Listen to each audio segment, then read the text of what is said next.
Lo bueno es que Zaragoza no está tan lejos como en otros sitios, ¿verdad? Es más fácil poder coger el tren y venirse para acá, que si tiene que cruzar al otro lado del mar. Sí, los niños pequeños, los adolescentes van a pasar a su clase con el hermano Craig.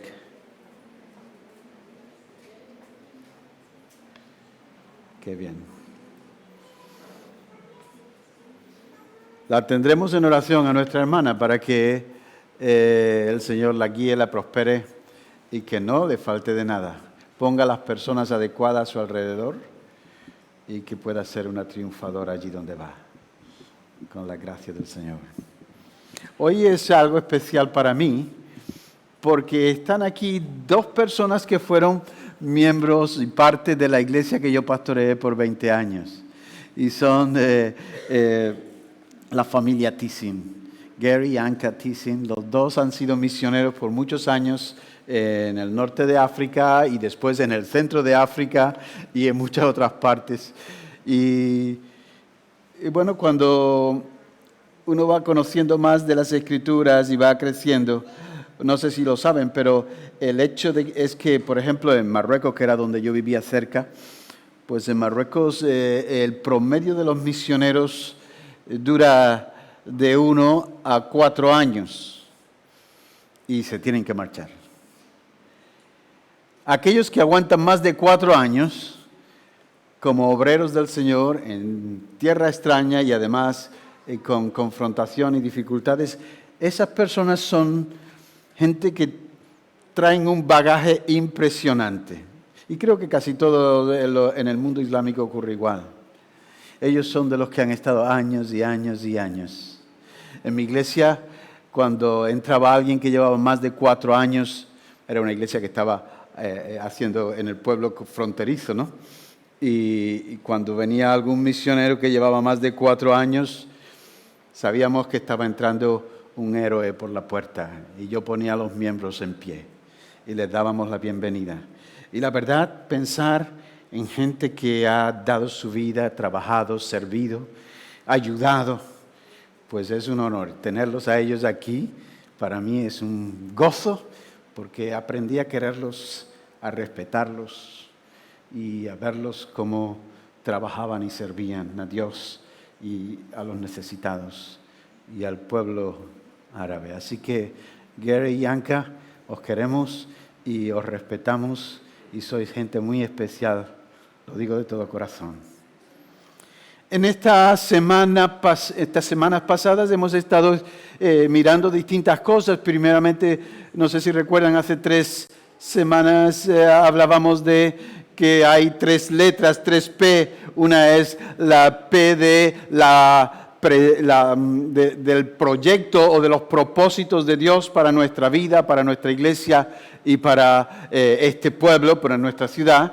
La otra era la presencia de Dios en nuestras vidas, en nuestra iglesia y en nuestra ciudad. Y la otra P era el poder de Dios en nuestras vidas, en su iglesia y en nuestro pueblo. Y después estuvimos escuchando, no sé si recuerdan el sermón del hermano Abraham, que nos habló del dar. El dar es un privilegio, no es una obligación, porque somos hijos de un Dios que sabe dar. Y nuestro Dios es un Dios generoso. Así que cada vez que damos y ofrendamos tiempo, esfuerzo, dinero, lo que sea, estamos siendo bendecidos. El Señor fue el que dijo, es más bienaventurado dar que recibir. Aunque no lo tenemos en los evangelios, pero Pablo dice que esas son palabras del Señor. Es más bienaventurado dar que recibir. Y para poder ver el poder, la presencia y el plan de Dios entre nosotros, no sé si fue la semana pasada, estuvimos hablando de que para eso hace falta que el grano de trigo caiga a tierra y muera. Porque si no muere, se queda solo. Pero si muere, lleva mucho fruto. Y eso significa negarnos a nosotros mismos, a lo que queremos, a lo que proyectamos, a las fuerzas que tenemos, para depender del plan de Dios, de las fuerzas de Dios y de los propósitos de Dios para nuestra vida. Pero en este mundo en el que vivimos, nosotros tenemos que entender que hay dos mundos. Está el mundo visible, el que palpamos, el que tocamos, en el que nos movemos, y está también el mundo invisible. Y los dos coexisten delante y encima de nosotros y entre nosotros. Por eso a veces no entendemos algunas cosas que nos pasan. Las escrituras del apóstol Pablo nos advierte y nos lo dice bien claramente para que no tengamos ese tipo de problemas.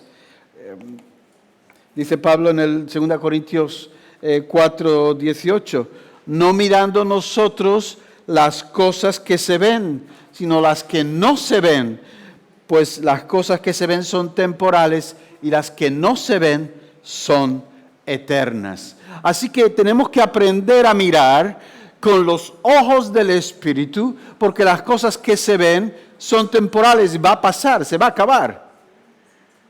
Pero las cosas que no se ven, o que se ven solamente con los ojos del Espíritu, son cosas eternas. Y esos dos mundos están influenciándonos. Y como creyentes tenemos que estar entendidos de las cosas que nos ocurren. Y a veces no comprendemos por qué viene a nuestra vida el dolor, la enfermedad, el sufrimiento, las carencias, y nos gustaría vivir, como dicen algunos, de gloria en gloria. Pero el Señor permite un montón de cosas en nuestra vida, porque tenemos que aprender. Y Él permite que pasen cosas en nuestra vida. Algunas no las entenderemos nunca, pero en el plan de Dios, Dios permite que ocurran cosas en nosotros, porque quiere guiarnos, enseñarnos y hacernos entender que no debemos de mirar las cosas que van a pasar. Tenemos que mirar con ojos puestos en la eternidad. Porque lo que se ve es temporal, pero lo que no se ve es eterno. Por eso dice el apóstol Pablo en el verso anterior, porque esta leve tribulación momentánea produce en nosotros un más excelente y eterno peso de gloria. Antes de decir que no miremos las cosas de este mundo, es que hay un peso que se está poniendo en nosotros. El propósito de Dios es que nosotros llevemos su presencia, su poder a todas partes, de tal manera que eso va generando en nosotros un mayor y más excelente peso de gloria. De hecho, no sé si lo saben, pero cuando la palabra en hebreo kabod, que era llevar la gloria de Dios, significa peso. Y era el peso que los sacerdotes tenían que llevar sobre sus hombros cuando portaban el arca del pacto. Eso era un peso, pesaba, estaba hecho de madera de acacia, pero también de oro puro. Aquello pesaba. Y ellos llevaban un peso, pero era un peso de gloria, porque la gloria estaba allí y ellos la portaban.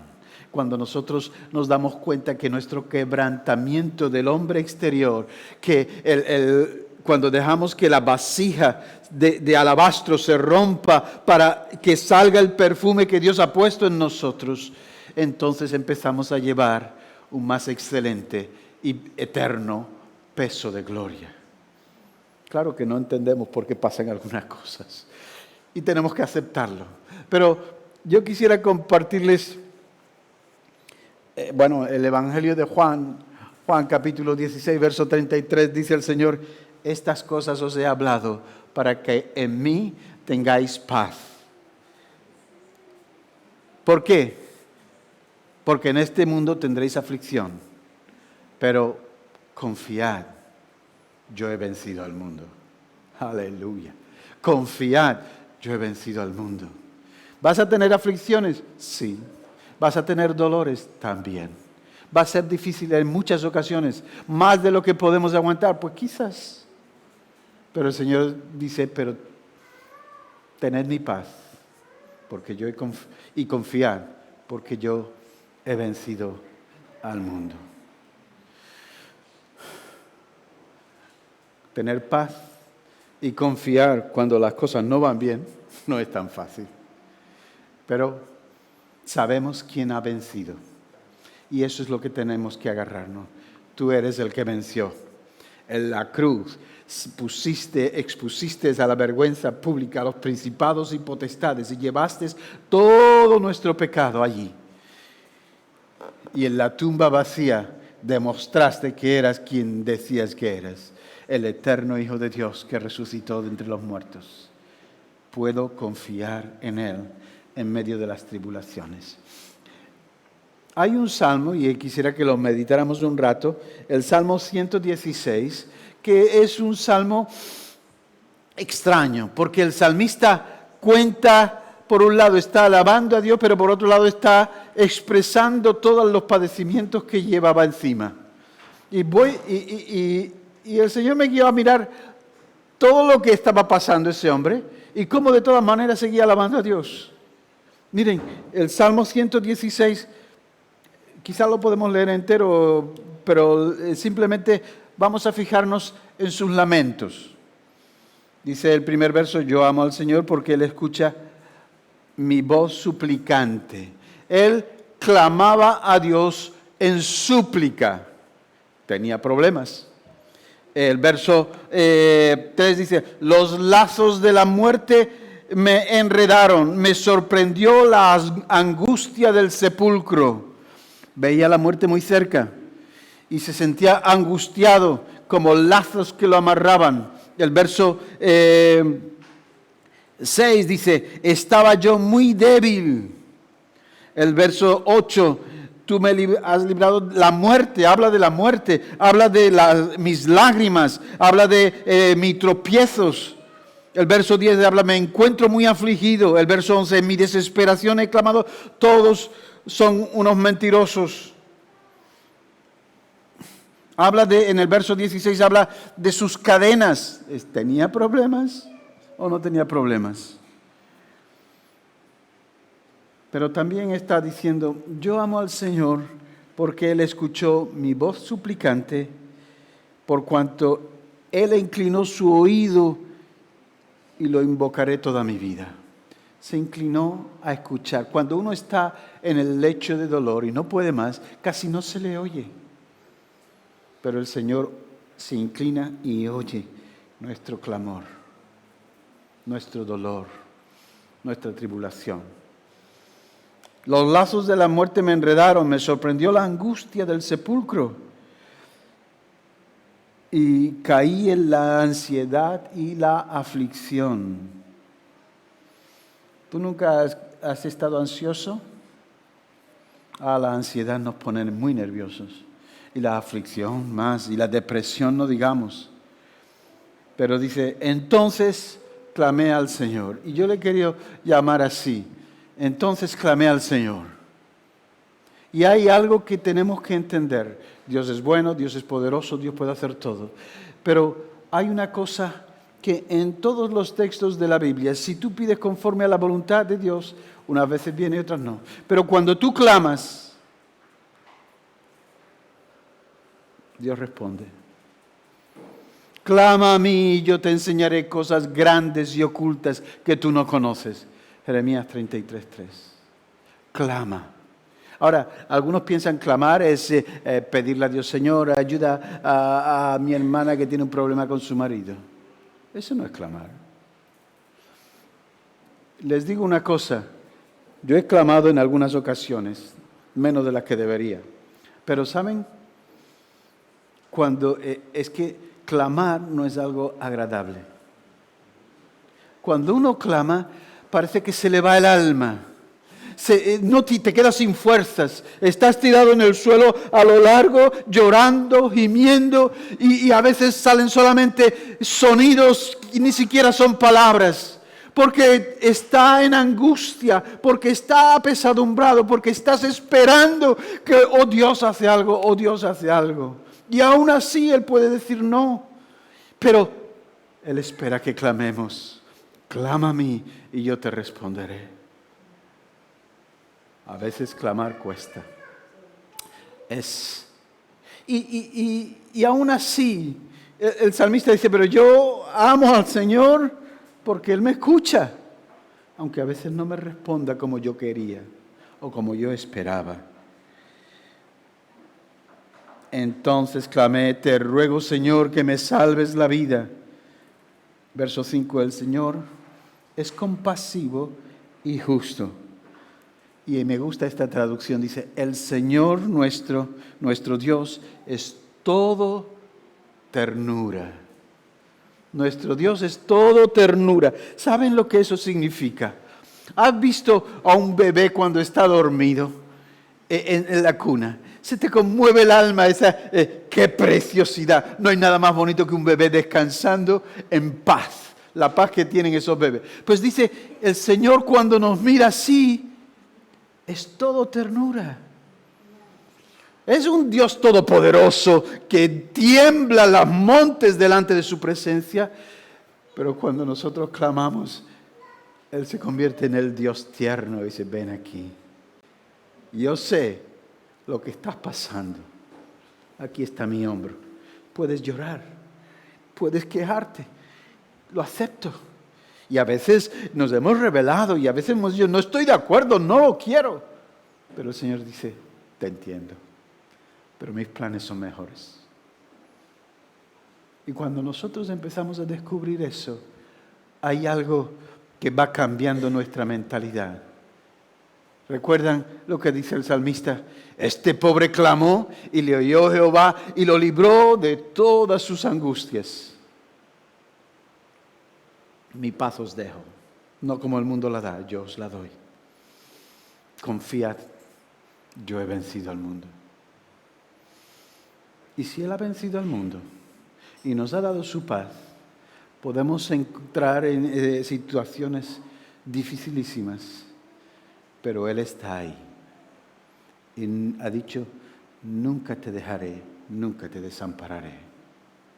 Y necesitamos entenderlo, porque vamos a crecer y vamos a desarrollar nuestra vida en el Espíritu cuando vemos que las cosas temporales, naturales son temporales, pero las cosas de Dios son eternas. Y tenemos que darnos cuenta de eso. Hay eternidad en los propósitos de Dios para tu vida y para la mía. Hay eternidad en los propósitos de Dios para su iglesia aquí en Alhaurín de la Torre. No allá a lo lejos, aquí también.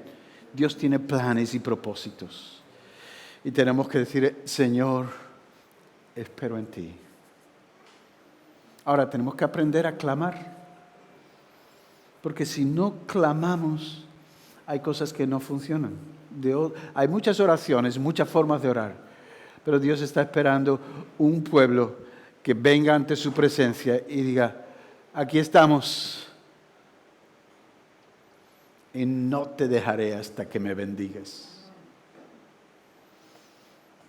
Entonces vamos a ver un cambio en nosotros, en nuestra iglesia y en este pueblo. Pero tenemos que aprender a clamar. Yo entiendo que la mayoría estamos muy liados, muy ocupados y venir a los cultos de oración no es fácil. Pero no tenemos que mirar nosotros las cosas que se ven, porque las que se ven son temporales, pero las que no se ven son eternas. Si yo vengo y busco a Dios con la comunidad, es muy distinto de cuando yo oro en casa. Créanlo, es diferente. Hay un poder cuando 2 o 3 se ponen de acuerdo para orar y pedir. Y nosotros tenemos que aprender a clamar. Venimos delante de ti, Señor, y clamamos por tus misericordias, por tus bendiciones, por los negocios de nuestros hermanos, para que prosperen. Venimos delante de ti, Señor, por las familias de nuestros hermanos, para que todos puedan ser salvos. Venimos delante de ti, Señor, por nuestros vecinos también, por este pueblo. Pero tenemos que estar dispuestos a acercarnos para que Dios oiga y clamar. Clamar es angustioso, pero trae resultados.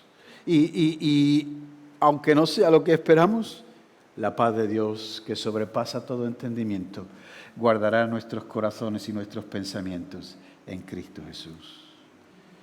Y eso es el todo del hombre. conocerte a ti y conocer a Jesús, a quien tú has enviado. Cuando nosotros vamos creciendo en el conocimiento y en la experiencia con Dios, vamos siendo transformados de gloria en gloria. Tenemos que entenderlo. El salmista decía, el Señor protege a la gente sencilla. Estaba yo muy débil y Él me salvó.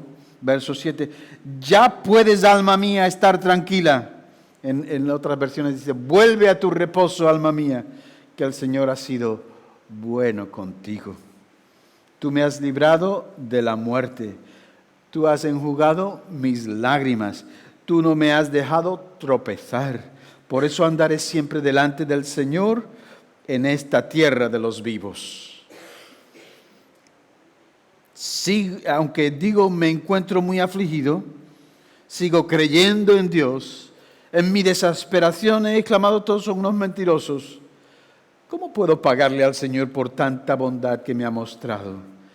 Tan solo brindando con la copa de la salvación e invocando el nombre del Señor. Oye, es que parece que venir y tomar la mesa del Señor es, bueno, un ritual que hay que cumplir nada más. Pero cuando uno topa la copa y la alza con los demás hermanos, estamos tomando la copa de la salvación. No es que tenga ningún poder ese zumo de uva, no, o el vino que se le ponga. Es el poder de la comunión de los santos y la comunión con el Hijo. Tomaré la copa de la salvación, dice el salmista, porque me ha hecho mucho bien. Y nosotros tenemos que entenderlo. ¿Cómo puedo pagarle? Solo brindando con la copa de la salvación. No voy a brindar con otras cosas. Y es más, dice, e invocando el nombre del Señor. Algunos piensan que a veces es un ritual o una repetición, el nombre de Jesús. Pero el nombre del Señor tiene poder. Tiene muchísimo poder. Él dijo, yo soy. El que habla contigo, yo soy. Su nombre tiene poder. Es verdad, Jesús se llama, había mucha gente que se llamaba Jesús en su tiempo y hoy también. Pero hay uno solo, que es Señor y Salvador, que es Señor y Rey. Y cuando invocamos su nombre, las cosas cambian. Estaba sentado ahí, me acordaba de uno de los testimonios que este matrimonio tiene, que iban por el desierto de África. Permiten que lo cuente. Y el todoterreno se le chafó. Después ellos se lo pueden contar mejor, pero se rompió y estaban en mitad del desierto y no pasaba nada. Y quizás puede pasar alguien en 2 días o en 3 días. Y a saber qué hacemos. Y oraron. Y aunque era una ruta vacía y que pasaba de tarde en tarde un vehículo, mira, ese día pasó un coche que paró y le dice, bueno, déjame que mire qué le pasa a tu motor. Resulta que el que paró era alguien que trabajaba en la fábrica de los Mercedes y conocía al Mercedes perfectamente y se lo reparaba. En mitad del desierto. Y uno dice, ¿cómo pasan esas cosas? Dios está en control, el Señor está en control cuando estamos en sus caminos, cuando hacemos lo que Él quiere. Y es sorprendente porque, ¿cómo le puedo pagar? Invocando su nombre. Invocando su nombre. El nombre de Jesús. Miren, cuando era niño venía a casa una mujer que era una bruja y era una medium espiritista y bueno, y daba miedo. Mis padres le predicaban el Evangelio, pero estaba bastante cerrada. Y claro, pues uno crece viendo a una señora hablando con otra voz y con otros acentos y con otra que te daba, ¿qué está pasando? Esto es cosa rara, entraba en trance. Y yo no quería saber nada con esas cosas de demonios. Pero ¿saben qué? Un día llega un chico que se había convertido no hacía mucho y viene al culto de oración y dice, tengo un problema, ¿qué pasa? No puedo orar, me siento mal, tengo una angustia, ¿pero qué te ocurre? Él había dejado su casa cuando tenía 14 años, huyó de casa, porque su hermano mayor lo violaba desde que era un niño. Y dejó madre, padre, dejó todo y se fue, y nunca más volvió hasta que el hermano mayor murió y la madre estaba ya muy anciana, después de pasar por cárcel y por drogas y un montón de problemas. Y ahora se convierte y dice, hay algo que no puedo. No puedo ir al cementerio, tengo un odio contra mi hermano. Y digo, bueno, no te preocupes, siéntate, el Señor hoy va a hacer algo. A veces, yo no sé, los pastores me entenderán, los que han ministrado, a veces cuando tú entras por la puerta sabes que Dios tiene algo para ese día. Y yo sabía, algo va a pasar. Bueno, nos sentamos y después de tener el culto de oración, digo, vamos a orar por el hermano. Se iba a levantar y digo, no, quédate en la silla. Y fui, le puse las manos y oré por él. Señor, libéralo de ese espíritu de odio. Se resbaló de la silla, empezó a rodar y a gritar y se quedó como muerto. Pero a gritos que la gente se asustó. Y de repente se queda como muerto. Dejadlo. Al rato se espabila, le traen un poquito de agua, le ayudamos a hacer como que estoy en el suelo. ¿Saben qué? Yo que era temeroso y no sabía de estas cosas mucho, yo he estado 4 años en un seminario, pero de estas cosas no te enseñan. Lo lamento decir, eso es una pena. Simplemente lo vi revolcándose en el suelo y le mandé callar al espíritu y salir de él en el nombre de Jesús. Y ¿saben qué? En el momento que dije en el nombre de Jesús se quedó como muerto. Y digo, ¿verá que pasa algo peor? No, es que se había ido. No hay poder como el nombre de Jesús. El nombre del Señor Jesús es todopoderoso. Y nosotros tenemos que empezar a darnos cuenta que tenemos que vivir aquí, pero con los ojos puestos en lo invisible. Porque lo que se ve es temporal, pero lo que no se ve es eterno. Y tenemos que entenderlo. El Señor quiere que nosotros levantemos su copa, pero que invoquemos su nombre. Invoco tu nombre sobre mi familia, invoco tu nombre sobre mi negocio, invoco el nombre de Jesús sobre mis vecinos, invoco el nombre del Señor sobre los enfermos, invoco el nombre del Señor sobre su iglesia, porque hay poder en el nombre de Jesús. Alma mía, espera en Dios, porque aún he de alabarle. A veces nos sentimos angustiados, ¿no? Pero mucho valor tiene a los ojos del Señor la muerte de sus santos. Yo, Señor, soy tu siervo, soy siervo tuyo, tu hijo fiel. Tú has roto mis cadenas. Te ofreceré un sacrificio de gratitud e invocaré, Señor, tu nombre. Cumpliré mis votos al Señor en presencia de todo el pueblo, en los atrios de la casa del Señor, en medio de ti, oh Jerusalén. Aleluya, alabado sea el Señor. Hay una cosa que tenemos que entender. O es el Señor o es el Señor. No podemos vivir entre dos aguas. Yo trabajé por muchos años en los muelles y tenía que ir a veces a subirme a los barcos. Iba en un bote, el bote nos llevaba hasta los barcos que estaban en la bahía. Pero el problema de la indecisión es muy grave, porque si tienes un pie en el muelle y pones el otro pie en el barco, pero no pasas rápido, al final te queda con un pie y uno se mueve más porque el barco se sube, baja la marea, se está moviendo y terminamos cayéndonos al agua. Así que tenemos que darnos cuenta, estamos aquí, pero no somos de aquí. Vivimos en este mundo, pero no somos de este mundo. Y participamos de las cosas que ocurren y nos afectan, claro está. Pero nosotros tenemos los ojos puestos más allá, en lo que permanece para siempre. Y eso tiene que hacernos tomar la decisión de compromiso completo y total con el Señor que nos ama.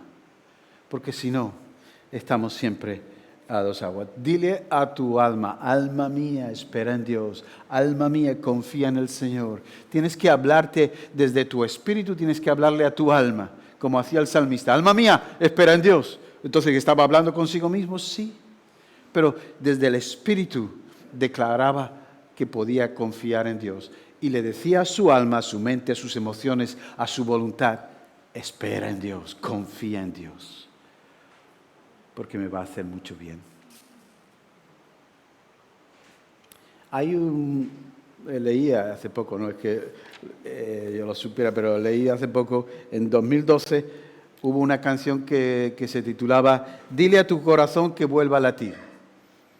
Estaba inspirada en la historia verídica de un cirujano cardiovascular. Después de sacar el corazón de la paciente para repararlo, lo volvió a colocar en su pecho y empezó a darle masaje para que respondiera, empezase a moverse de nuevo, ¿no?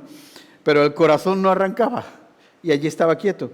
Y por más, ya no era un masajito, ya le daba golpes y vamos a traer los aparatos eléctricos para darle... Y no respondía. Y seguía sin latir. Al final, el cirujano se acercó a la paciente, que estaba inconsciente, claro, y le dice, señora Johnson, soy su cirujano y la operación ha sido un éxito, ha salido perfecta, su corazón está arreglado. Ahora dígale a su corazón que empiece a latir, que vuelva a latir. ¿Y saben qué pasó? Volvió a latir. Fue tan sonado que hicieron una canción, dile a tu corazón que vuelva a latir. Miren, eso es importantísimo. Nosotros tenemos que aprender a hablar en el Espíritu, aún con nuestra conciencia. Dile a tu corazón, late para Dios. Y el día que deje de latir, sea también para Dios. Vuelve a latir. Claro, fue un fenómeno. Lo extraño es que un corazón, que es una máquina automática, o es un miembro que funciona automáticamente, respondiera. Pero esos son los misterios de Dios.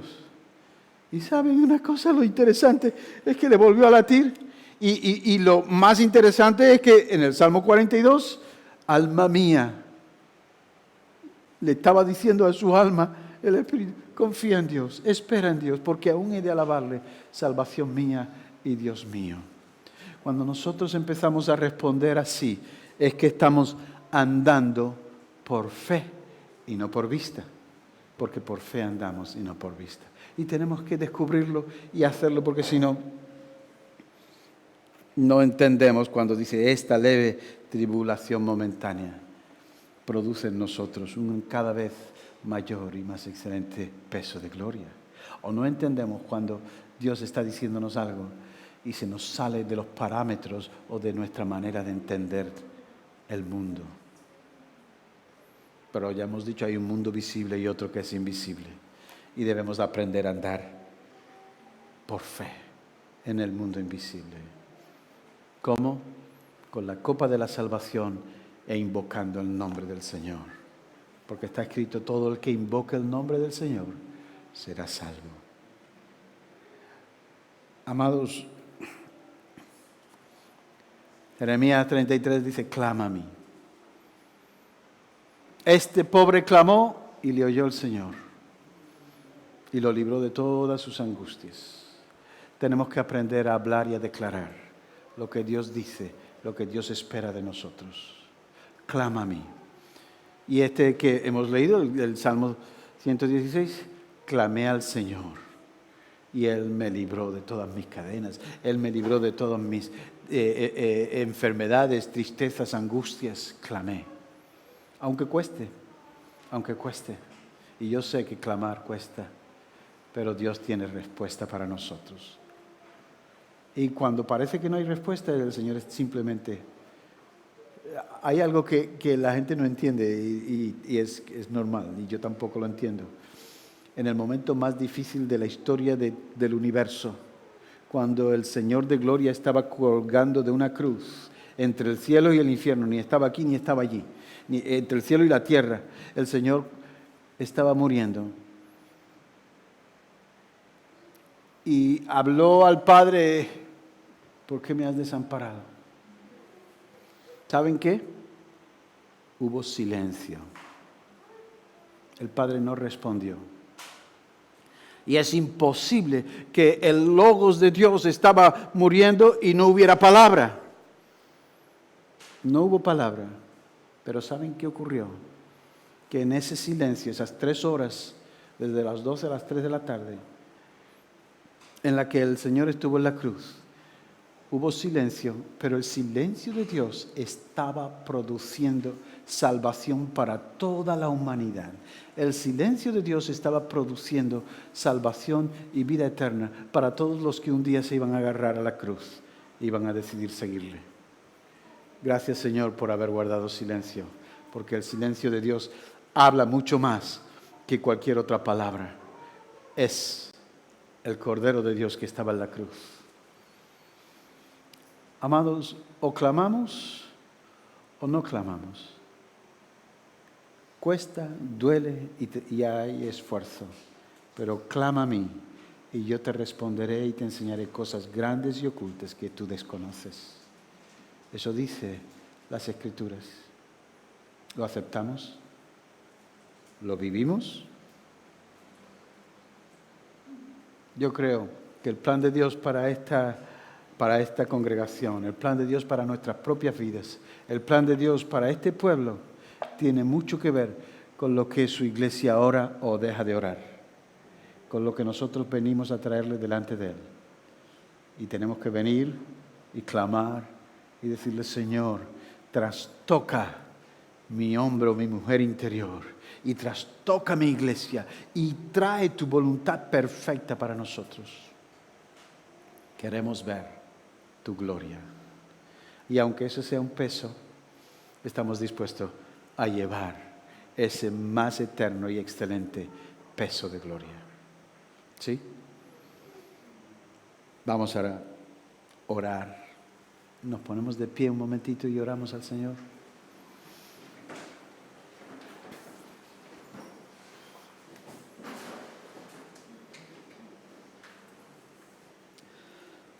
¿Qué podremos ofrecerte por tantas misericordias como tú has tenido con nosotros?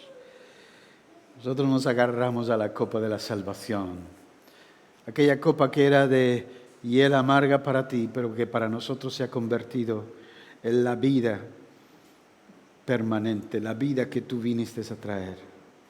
Nos agarramos a ella y nos agarramos a tu nombre, porque en tu nombre hay poder para cambiar las circunstancias. En tu nombre podemos tener paz, aunque no vengan las cosas como queremos. Tú eres el Señor, te adoramos. Gracias porque eres el que nos libra de la muerte, el que nos libra de penurias, el que nos libra de angustias, el que nos libra de enfermedades. Gracias también por el que eres el que nos libra de nuestras cadenas.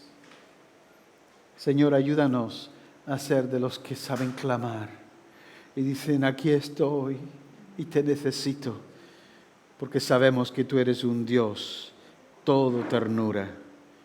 Gracias por ser un Dios de ternura para con tus hijos. Obra en nosotros y produce transformación, de tal manera que tu gloria se pueda ver en nuestras vidas. Y para eso oramos en el poderoso y glorioso nombre de Jesús nuestro Salvador. Amén y amén. Que el Señor les bendiga, hermano.